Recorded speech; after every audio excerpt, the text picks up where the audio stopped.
A presente videoaula abordará o resultado do memorial descritivo da fase E do nosso projeto de ponte treliçada.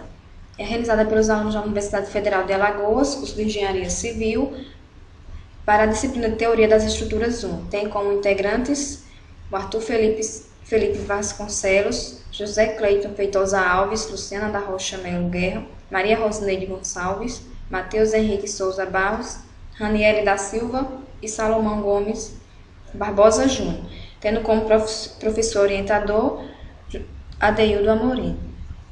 A fase E, ela trata da concepção e análise estrutural da ponte.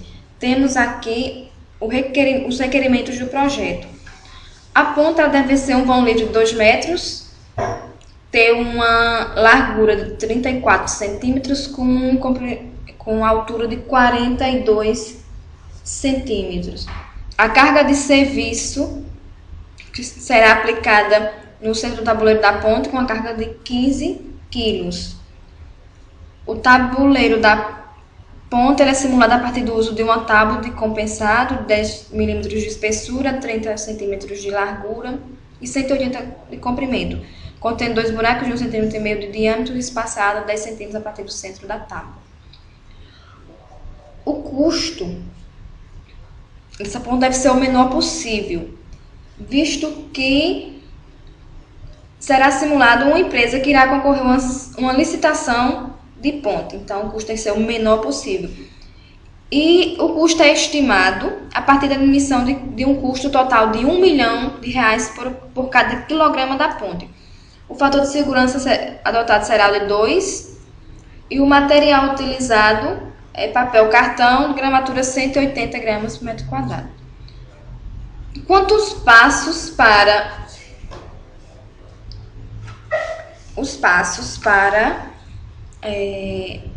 construção da ponte, decidimos por a configuração da treliça, criamos o modelo estrutural e calcular as reações de apoio, verificar a elasticidade e estabilidade, calcular os esforços internos das barras, determinar as dimensões dos elementos estruturais e verificar a compatibilidade de todas as dimensões para garantir sua construtibilidade.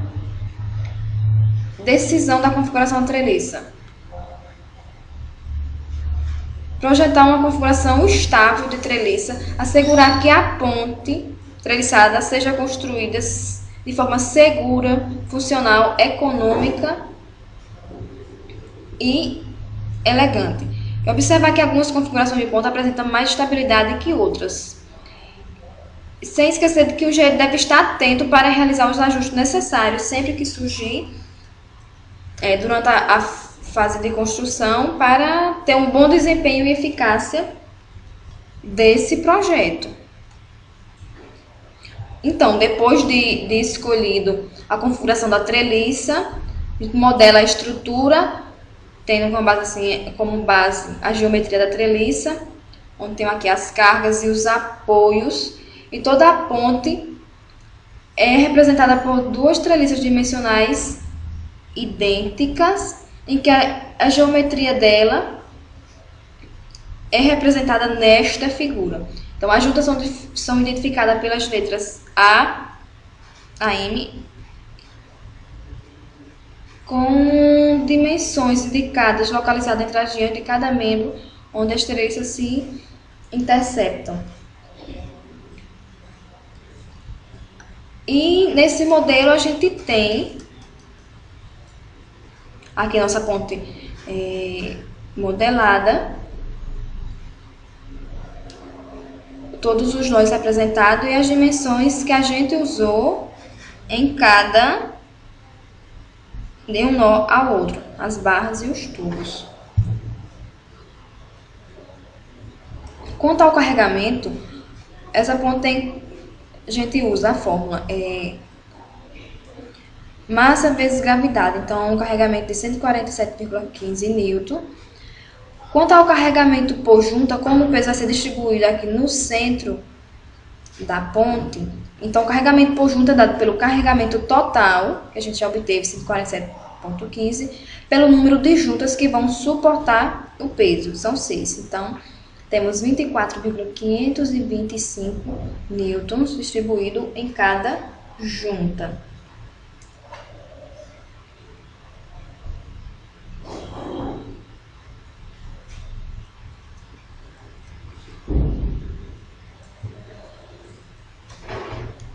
Aqui está o diagrama também de corpo livre dessa ponte. Agora, para verificar a estabilidade dessa ponte, a gente vai verificar se essa ponte é estática e estável.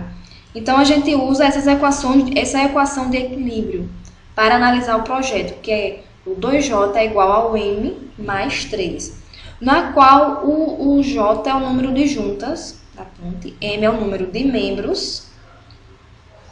O modelo estrutural apresentado ele tem 12 juntas e 21 membros. Então, substituindo esses valores na equação dada aqui acima, tem-se que ambos os membros resultam em 24. Então, tem-se que a condição matemática está satisfeita para a estaticidade e a estabilidade dessa ponte que a gente projetou. Agora, calculando as reações de apoio. Para calcular as reações de apoio, a gente tem que fazer a análise estrutural da ponte, fazendo os cálculos das reações desconhecidas.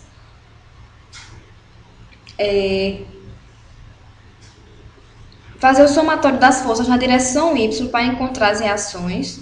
Então, fazer o somatório das forças na direção Y, a gente tem que a reação em A mais a reação em L menos o carregamento dela. E tudo isso tem que dar igual a 0. Temos que fazer o diagrama do corpo livre para fazer esses cálculos. Determinar a força-peso da ponte, já que ela tem que suportar uma carga de 15 kg, que equivale a 147,15 newtons. Então, a gente usa a fórmula que o peso é igual a massa vezes a gravidade. E pelo fato da treliça ser simétrica, nossa ponte ser simétrica, então os nós das extremidades A e L são iguais. Assim, a gente tem que a reação em A é igual à reação em L. Então, somando essas duas reações e dividindo por 2, a gente tem que a reação em A é igual a 73,575 newton. Para calcular os esforços internos solicitados dos membros, depois que a gente calculou as reações, a gente tem os esforços internos em cada membro da treliça. Como a treliça já está determinada, então a gente pode calcular os esforços internos aplicando tanto o método dos nós quanto o método das seções, que vai obter esse resultado. Então, aqui a gente, utilizando o método dos nós, a gente tem aqui o cálculo das reações da nossa ponte. Então, diagrama de corpo livre, a força atuando em cada ponto, em cada nó. Então, a gente obtém, somando as forças em Y, a gente tem que a força AB é menos 94,7 newton. A gente tem uma compressão aqui. Já somatório das forças em X, aí teremos a força AC, 149,4 newtons, tração.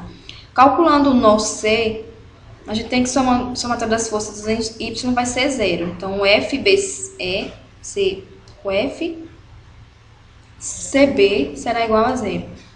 Então, não tem nenhum esforço. Somando as forças em X, substituindo os valores já encontrados, achamos a força CE, que é 149,4 newtons, uma tração. No nó B, somando as forças em X, a gente tem a força BE, 94,7 newton, tração. Somando as forças em X, encontramos a força BD, que é 119,2 newton, tração também. No nó E, somando as forças em X, temos a força EG, 150 newton, tração. E somando as forças em Y, no nó E, encontramos a força ED, menos 73,95 newtons, que é uma compressão. Calculando o nó D, a gente encontra, somando as forças em Y, a força DG, que é 94,7 newtons de tração. No nó G, encontramos, somando as forças em X, achamos o CH 147.147,89 newtons de compressão. E em X encontramos a força GH, que é 94,7 newtons de tração.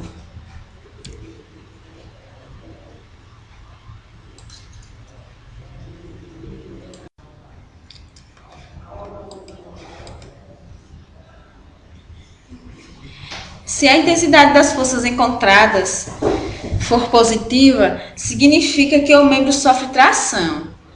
Caso contrário, se for negativa, ela irá sofrer compressão. Então, nós temos o exemplo de uma ponte que foi projetada, e aqui onde está indicando negativo é compressão. Já onde está indicando positivo é tração. Então, para a nossa ponte, nós temos o membro, né, para cada ponto. Temos a força e temos indicando se foi tração ou compressão. Então, determinar o tamanho dos membros. Com os esforços internos já calculados, determina-se então o tamanho de cada membro da estrutura. É de total importância que os membros estejam bem firmes para que suporte seguramente o carregamento pretendido. Para forças internas de compressão, serão usados tubos de testes variando o tamanho das seções transversais. E para as forças internas de tensão, são usados barras com testes variando a medida do comprimento. As peças já possuem comprimento delimitado devido à configuração da ponte treliçada escolhida e dos requerimentos previamente impostos para a ponte. Elas têm um vão de 2 metros, largura de 34 centímetros e altura de 42 centímetros. Então, aqui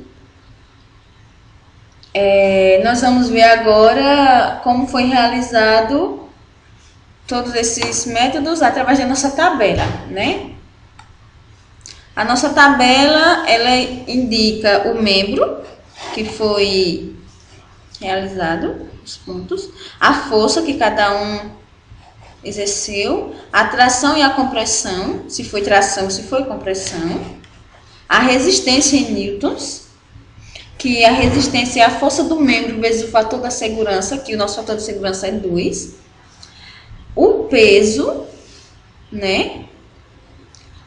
A massa em quilos e o comprimento. A nossa massa, ela é o peso da nossa ponte dividido por 9,81. E a nossa compressão vai ser igual ao nosso peso, né? Que vai ser igual à resistência vezes a distância da linha de compressão, que é 0,203, dividido pela distância do encaixe, que é 0,7. Agora, o nosso equipamento. O instrumento utilizado para realizar os testes possui braço de alavanca para tração, com medida de 0,19 metros de comprimento, para a compressão de 0,203 metros e uma distância do encaixe do balde ao eixo central de 0,7 metros. Para realizar os testes dos membros, deve-se ter em conta a resistência em meio ao projeto especificado pelo fator de segurança. A resistência requerida pode ser expressa pela equação. Resistência requerida é igual ao fator de segurança vezes a força interna do membro. Aí nós temos o nosso projeto, que foi uma ponte treliçada com fator de segurança de 2. A resistência requerida resistência requerida vai ser igual a 2, que é o fator de segurança, vezes o fator interno do membro. Para o projeto, deve-se procurar a seção versus largura que supra a resistência da peça, evitando-se deste modo que supere demais a resistência e desperdice material, encarecendo a obra, ou que seja muito inferior à resistência exigida. comprometendo assim a segurança desta. Além da busca da segurança da obra, o engenheiro deve estar atento ao fator econômico, superficialmente de grande importância. Deve também haver um equilíbrio entre estas duas variáveis distantes da projeção de uma obra. Visto que a ponte é simétrica, acaba que há uma economia de tempo e trabalho do engenheiro quanto ao cálculo das resistências das peças que estão em lados opostos, já que possui solicitações de forças internas equivalentes. Agora, para a nossa compressão, os tubos são elementos que melhor suportam a compressão. Estes já possuem comprimento fixados de 54 centímetros por 42 centímetros e 34 centímetros e 33 centímetros. Os confeccionamos e na nossa confecção foram variadas sessões de teste consecutivamente. Então, para cada tubo, nós temos suas respectivas seções, as suas massas, né? E a média de cada um dos 3 tubos.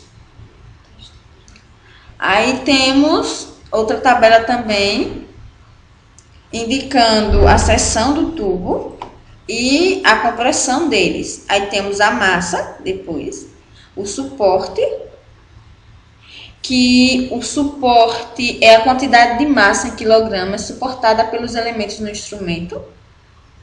E nós temos a necessidade, que a necessidade é a quantidade de massa em quilogramas que deve ser suportada pelos elementos.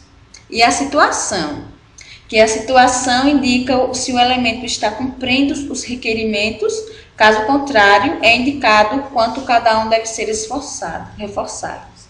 Então, nós reforçamos os tubos de 5 por 5 por 54 duas vezes, o 5 por 5 por 33 3 vezes, o de 5 por 2 por 42 não foi ok, não precisou suportar, e o de 3 por 3 por 34 a gente suportou 3 vezes também. Deste modo, foi preciso reforçar os membros que não ficaram com muito esforço interno, né? E de primeiro momento foram colocados com o mesmo material um tubo incluso no outro para reforçar a resistência dos elementos. Foi necessário ainda reforçar os escoramentos e vigas de plataforma que, mesmo sendo somente para sustentação, devem ter resistência suficiente para suportar e deixar estável toda a estrutura da ponte ao receber uma carga. Então, reforçamos todos os tubos. Atenção! Nós tivemos o carregamento de tensão nas barras. E os elementos possuem comprimento fixo devido aos requerimentos. Qualquer que seja o escoramento que exija tensão, usa-se as barras. Estes elementos já possuem comprimento fixo devido aos requerimentos. Assim, resta somente definir a largura das barras e, em alguns casos, reforçá-las devido à fragilidade do material. Então, nós definimos as larguras e reforçamos. Temos aqui a seção 2 por 34, temos a massa, temos a massa dos 3 corpos e a média dos 3. Para o do comprimento 33 também temos as 3 massas e a média. Para o do comprimento 42 também tivemos as 3 massas e a média. E a do comprimento 54 as 3 massas e a média. Verificar o tamanho dos membros para a construtibilidade. Determinar os comprimentos dos membros, verificar a conectividade dos elementos, homogeneização da seção transversal dos tubos, evitar custos adicionais, trabalho a mais com peças de encaixe diferentes e a contraliçada tivemos os tubos 50 por 50 milímetros, que foram os predominantes. Registro de ocorrências.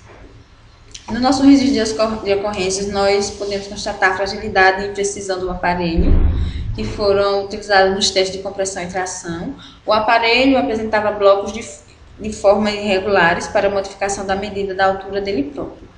Tivemos também a falta de estabilidade, rotacionando no eixo vertical enquanto realizava-se testes de compressão, e a presença de presilhas, também conhecidas como prendedores ou ganchos. Estavam muito defeituosos, inviabilizando a correta estabilidade do aparelho. Ao colocar muito peso no aparelho, desmontando-se por completo, sem destruir o corpo de prova. E também obtivemos a ausência de planalidade para os testes de compressão, não permitindo que o peso fique perfeitamente distribuído à seção transversal do tubo. A nossa solução foi a estabilidade do aparelho, da presilha, que nós que impedia a rotação no eixo vertical. Na parte da torção, nos tubos, foi rompido nas extremidades de cima do elemento. Os blocos irregulares e das alturas, tivemos os pedaços de madeira para facilitar a adequação das alturas e deslocar o corpo de prova, sem que ficasse preso na área delimitada pelo papel emborrachado. O tubo não deslizar. Nós pegamos um pedaço de papel toalha sobre um pedaço de madeira, aumentando a rugosidade da área de apoio. Ainda com essas regularizações, os tubos somente rompiam na extremidade superior, devido à carga desigual recebida, assim sendo necessária uma nova adequação. E nós temos 3 questões a resolver.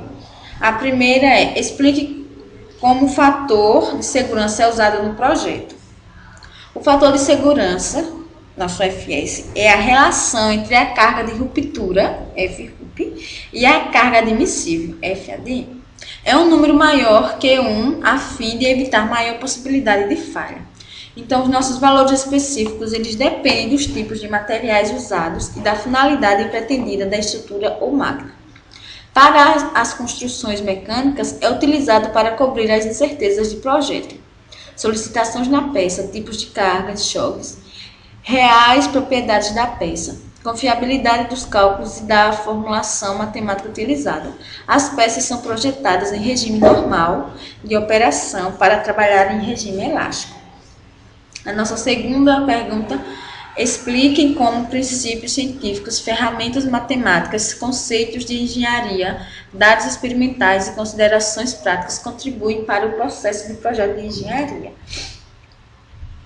Então, a aplicação de princípios científicos ou matemáticos com referência devida à economia, tecnologia, à sociedade e aos ambientes obtidos através de observações, estudos, experiências e práticas, buscando identificar e compreender os obstáculos, mediante a compreensão destes, propõe as melhores soluções para confrontar as limitações encontradas. O resultado é o projeto, a produção e a operação de objetos ou de processos úteis em benefício da humanidade. A ciência é o conhecimento ou um sistema de conhecimentos que abarca verdades as mais gerais e abrangentes possíveis, bem como a aplicação das leis científicas derivadas, ambas especificamente obtidas e testadas através de método científico. A nossa terceira pergunta é: explique como projetar um modelo de ponte treliçada para atender a um conjunto de requisitos de projeto. Então, os desenhos de projeto, eles devem ser executados em escala adequada para o nível das informações desejadas. Além dos materiais, devem ser indicados dados relativos às ações adotadas e aos esforços solicitantes de cálculo a serem resistidos por barras e ligações. Quando o método construtivo for condicionante, tendo feito parte dos procedimentos do cálculo estrutural, devem ser indicados os pontos de içamento previstos e os pesos das peças da estrutura, além de outras informações similares relevantes. Além disso, devem ser indicadas as posições que serão ocupadas temporariamente por equipamentos principais ou auxiliares de montagem sobre a estrutura, posição de amarração de cabos ou espias, etc. Outras situações que possam afetar a segurança da estrutura devem também ser consideradas. Aqui estão nossas referências. Obrigada.